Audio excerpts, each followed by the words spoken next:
दोस्तों, मैं कैलाश आप सभी का आपके अपने YouTube channel GS with Kailash sir में स्वागत करता हूं।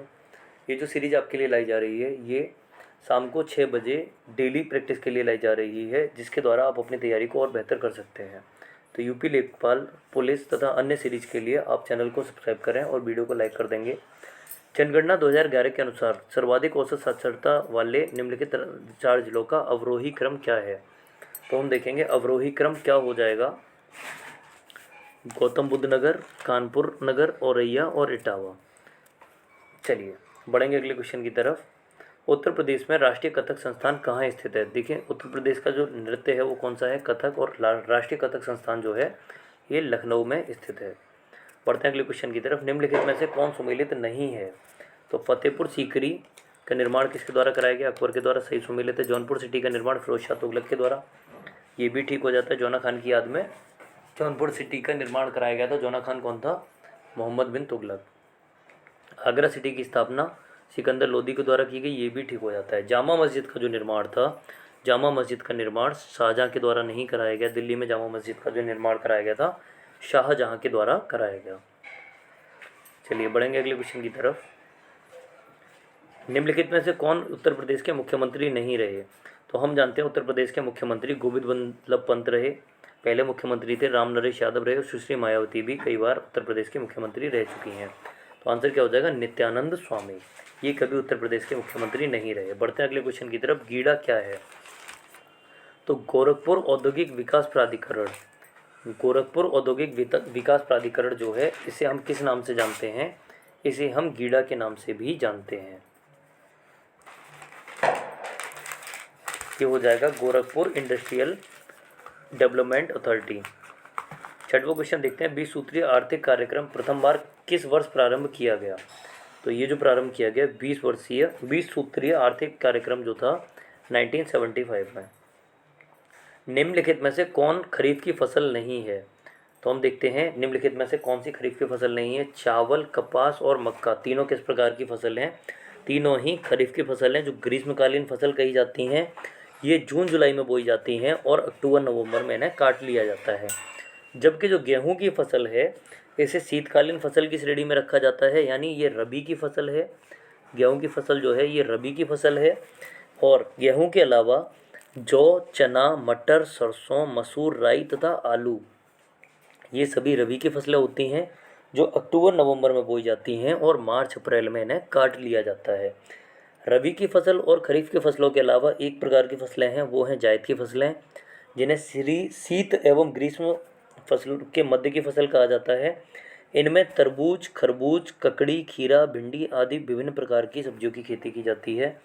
इनकी बुआई मार्च अप्रैल में तथा कटाई जो होती है वो जून जुलाई में होती है।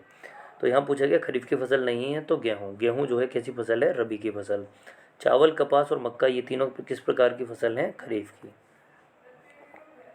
बढ़ते हैं अगले क्वेश्चन की तरफ। कंप्यूटर पर आधारित अधिकतम त्रुटियां किस कारण से होती हैं। तो कंप्यूटर पर आधारित जो अधिकतम त्रुटियां होती हैं वो किस कारण से होती हैं, ये होती हैं डाटा प्रविष्टि में त्रुटि के कारण।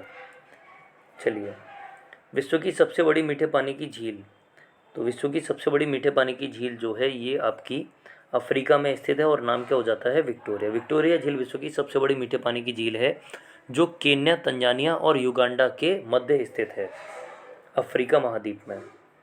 बढ़ेंगे अगले क्वेश्चन की तरफ। जलियांवाला बाग नरसंहार के समय भारत का वायसराय कौन था। तो हम जानते हैं जलियांवाला बाग का जो नरसंहार हुआ ये कब हुआ, ये हुआ आपका 13 अप्रैल 1919 को। 13 अप्रैल 1919 को जलियांवाला बाग हत्याकांड होता है। 13 अप्रैल 1919 को जलियांवाला बाग हत्याकांड। और जब ये हुआ उस समय भारत का वायसराय कौन था। तो उस समय भारत का वायसराय था लॉर्ड चेम्सफोर्ड। 1919 में भारत का वायसराय कौन था, ये था लॉर्ड चेम्सफोर्ड। चेम्सफोर्ड मॉन्टेगू सुधार भी आया था, जिसे आपने याद किया होगा, भारत शासन अधिनियम 1919 के नाम से भी इसे जाना जाता है। जलियांवाला बाग हत्याकांड जो था 13 अप्रैल 1919 को हुआ। यहाँ पहुंचकर जनरल डायर ने फायर का आदेश दिया और बताते हैं कि यहाँ हजारों लोगों को गोली मार दी गई। बाद में जलियांवाला बाग समिति की इसकी हत्याकांड की जांच के लिए एक समिति बनाई गई, जिसे हंटर समिति कहा गया। अंग्रेजों द्वारा जो समिति बनाई गई, ब्रिटिश समिति थी, इसे हंटर समिति कहा गया। और दूसरी समिति जो थी कांग्रेस के द्वारा बनाई गई, जिसे तहकीकात समिति कहा जाता था। तहकीकात समिति के जो अध्यक्ष थे वो हो जाते हैं मदन मोहन मालवीय। बढ़ेंगे अगले क्वेश्चन की तरफ। भारत सरकार का प्रमुख विधि अधिकारी कौन है? तो भारत सरकार का जो प्रमुख विधि अधिकारी होता है उसे भारत का महान्यायवादी कहा जाता है। क्या कहा जाता है? भारत का महान्यायवादी। और इसका उल्लेख जो है किस अनुच्छेद में है? अनुच्छेद 76 में इसका उल्लेख है। बम्बई, मद्रास और कलकत्ता में उच्च न्यायालयों की स्थापना कब हुई? तो बम्बई, मद्रास और कलकत्ता में उच्च न्यायालयों की जो स्थापना हुई ये कब होती है? इन उच्च न्यायालयों की स्थापना 1861 में होती है। जबकि बम्बई, मद्रास और कलकत्ता विश्वविद्यालय की जो स्थापना हुई थी ये कब हुई थी? ये हुई थी आपके 1857 में, 1857 में। यहाँ पूछा गया उच्च न्यायालय, तो उच्च न्यायालय की स्थापना 1861 में। बढ़ेंगे अगले क्वेश्चन की तरफ। भारत में वन स्थिति रिपोर्ट 2019 कुल भौगोलिक क्षेत्रफल का वनावरण कितना है? तो वन स्थिति रिपोर्ट 2019 ये 2 वर्ष में, प्रत्येक 2 वर्ष में रिपोर्ट आती है। और इसके अनुसार क्षेत्रफल क्या है वनावरण का? 21.67%। चीन पर निर्भरता को कम करने के लिए भारत ने किस देश के साथ SCRI पहल प्रारंभ की? देखिए SCRI क्या होता है? Supply chain resilience initiative. Supply chain resilience initiative, इसे SCRI के नाम से भी जाना जाता है। हाल ही में भारत, जापान और ऑस्ट्रेलिया के व्यापार मंत्रियों ने इसे औपचारिक रूप से स्टार्ट किया। और किस लिए स्टार्ट किया? चीन पर निर्भरता को कम करने के लिए। तो भारत, जापान और ऑस्ट्रेलिया, आंसर क्या हो जाएगा? जापान, ऑस्ट्रेलिया और एक अन्य क्या था इसमें हो जाएगा भारत। तो इस प्रकार से हम देखते हैं 14वें क्वेश्चन का आंसर क्या होगा? 14वें क्वेश्चन का आंसर होगा बी। जापान और ऑस्ट्रेलिया शामिल थे। साथ में कौन शामिल था? तो साथ में भारत भी इसमें शामिल था। सबसे प्राचीन वाद्य यंत्र कौन सा माना जाता है?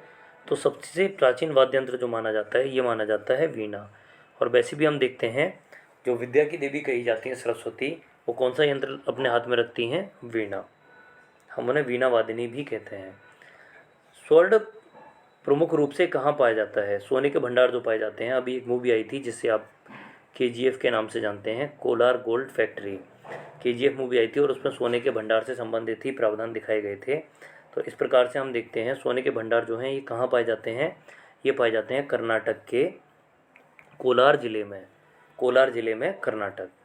चलिए बढ़ेंगे अगले क्वेश्चन की तरफ। हम दलदली सड़कों पर क्यों फिसलते हैं? जो दलदली सड़कें हैं हम उन पर क्यों फिसलते हैं? घर्षण की कमी के कारण।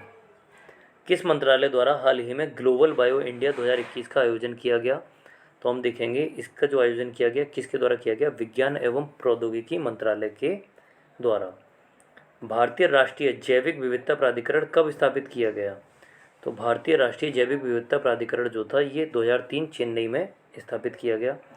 किस देश के एक बड़े मालवाहक जहाज के कारण उसे सुएज नहर का मार्ग बाधित हो गया था? अभी देखते हैं, एक मालवाहक जहाज था जो सुएज नहर में फंस गया था और ये किस देश से संबंधित था? तो ये जो संबंधित था आपके ताइवान से। ताइवान का एक जहाज़ था, इस प्रकार से सुएज नहर निकलती है और ये बीच में इस प्रकार से फंस गया था।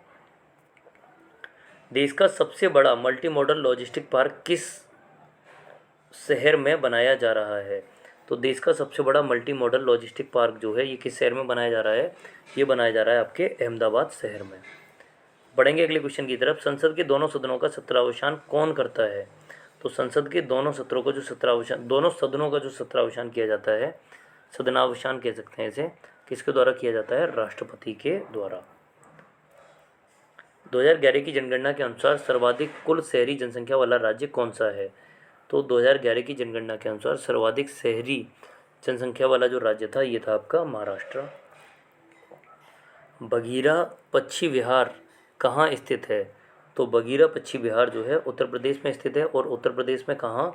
बस्ती में। उत्तर प्रदेश की सर्वाधिक लंबी नहर कौन सी है? तो हम देखते हैं उत्तर प्रदेश की जो सर्वाधिक लंबी नहर है इसकी लंबाई है 12,368 किलोमीटर।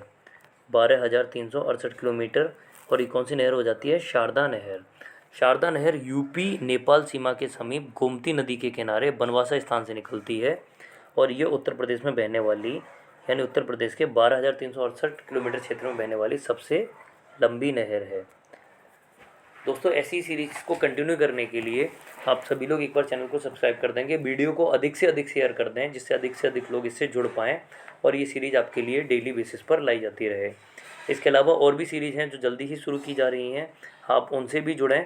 एक बार चैनल को सभी लोग सब्सक्राइब कर देंगे और बेल आइकन को दबा देंगे, जिससे जो भी वीडियो चैनल पर अपलोड होती है, ये वीडियो जो है आपके लिए डेली शाम को 6 बजे लाई जाती है। इसके अलावा अन्य जो वीडियो अपलोड की जाती हैं वो सभी आपको समय से मिल पाएँ, इसके लिए आप सभी लोग एक बार बेल आइकन दबा देंगे। चलिए मिलते हैं नेक्स्ट वीडियो में। Good evening all of you. शुभ संध्या, शुभ रात्रि।